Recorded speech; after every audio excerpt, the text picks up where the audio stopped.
അതുപോലെ ഇന്ന് ഡബിൾ മധുരമാണ്. കാര്യം എന്ന് പറഞ്ഞാൽ നമ്മുടെ അഗ്നിവീർ സ്റ്റുഡൻസ് എല്ലാം ഇന്ന് റിസൾട്ട് വന്ന് എല്ലാവരും പാസ്സായി. നമ്മളോട് ട്രെയിനിങ് ചെയ്ത് എല്ലാവരും പാസ്സായിട്ട്. കാരണം ചില കാര്യങ്ങൾ ചെറിയ ലക്ഷ്യങ്ങളിൽ തട്ടിയതിനാൽ വലിയ ലക്ഷ്യങ്ങൾ നമ്മളെ കാത്തിരിക്കുന്നു. വീണ്ടും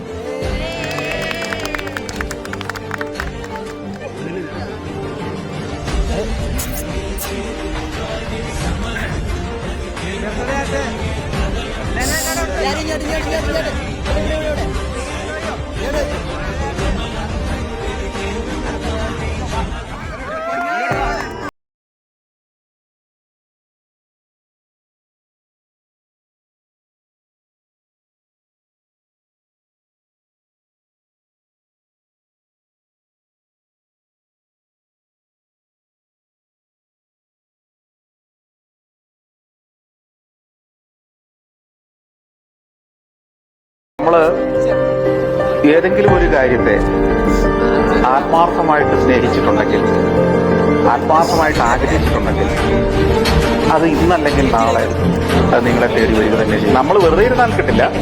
അതിനുവേണ്ടി നിരന്തരം നമ്മൾ പ്രയത്നിച്ചുകൊണ്ടിരിക്കണം, പ്രവർത്തിച്ചുകൊണ്ടിരിക്കണം, അതിനുവേണ്ടി ശ്രമിച്ചുകൊണ്ടിരിക്കണം. നിരന്തരം ആ ശ്രമം ആവശ്യമാണ്. അപ്പൊ നമ്മൾ അതിലേക്ക് എന്തായാലും എത്തും. തീർച്ചയായിട്ടും. വളരെ സന്തോഷം.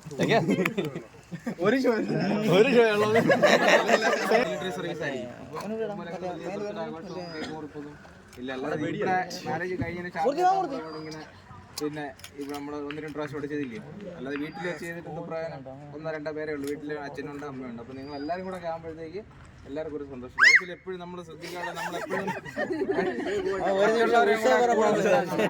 അപ്പോഴത്തേക്ക് നമുക്ക് സന്തോഷം കിട്ടും. അല്ലാതെ വീട്ടില് വേണം, വീട്ടിലെ ഒരു കുടുംബമായിട്ടുള്ള ഒരു സന്തോഷം വേണമെങ്കിലും നമ്മുടെ സ്റ്റുഡൻസ്, നമ്മുടെ കൂട്ടുകാർ എല്ലാവരുമായിട്ടുള്ള ഒരു സെലിബ്രേഷൻ അത് വേറൊരു ലെവലാണ്.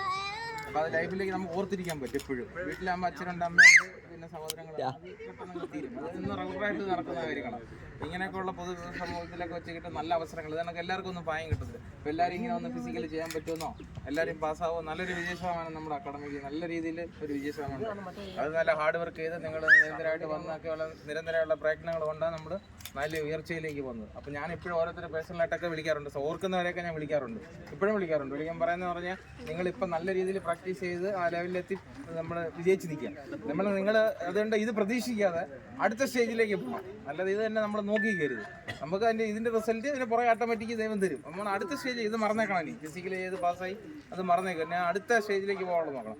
അപ്പോൾ ഓരോന്ന് പതുക്കെ റിസൾട്ട് പുറകെ വന്നുകൊണ്ടിരിക്കും. അതേപോലെ ഇന്ന് ഡബിൾ മധുരമാണ്. കാര്യം എന്ന് പറഞ്ഞാൽ നമ്മുടെ അഗ്നിവീർ സ്റ്റുഡൻസ് എല്ലാം ഇന്ന് റിസൾട്ട് വന്ന് എല്ലാവരും പാസ്സായി. നമ്മളോട് ട്രെയിനിങ് ചെയ്ത് എല്ലാവരും പാസ്സായിട്ട്. കർണായും പാസ്സായി. അതേപോലെ തന്നെ പിന്നെ ജസ്റ്റിന്, ഗോകുല് എല്ലാം നമ്മുടെ അടുത്ത് ട്രെയിനിങ് വന്ന് ആരും നിരാശപ്പെടേണ്ടി വന്നില്ല.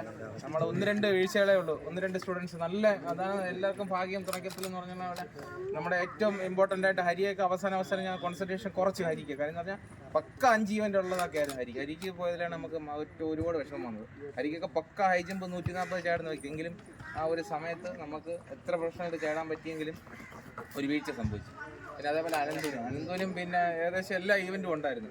അതൊന്നും ചെറിയ മിസ്റ്റേക്കുകളുണ്ട്. അനന്തുവിന് ഒരുപാട് ആബ്സെൻ്റ് ഒക്കെ അങ്ങനെ. പിന്നെ ഒരു ശ്രീരാജിനും പിന്നെ അവസാനം ശ്രീരാജിൻ്റെ കുഴപ്പം ഞാൻ എപ്പോഴും നിങ്ങളുടെ അടുത്ത് പറയാറുള്ളത്, നിങ്ങൾ എപ്പോഴും ഒരുപാട് പേരിങ്ങനെ വന്ന് നിൽക്കുമ്പോഴത്തേക്ക് എനിക്ക് എല്ലാവരും കൂടെ പെട്ടെന്ന് ഫേസ് ഓർക്കാൻ പറ്റത്തില്ല. അപ്പം നിങ്ങൾ എന്നിൽ നിന്ന് ഒളിച്ചൊളിച്ച് മാറി പോയി കഴിഞ്ഞാൽ നിങ്ങൾക്ക് ആ ശ്രീരാജിന് സംഭവിച്ചതാ. ശ്രീരാജ്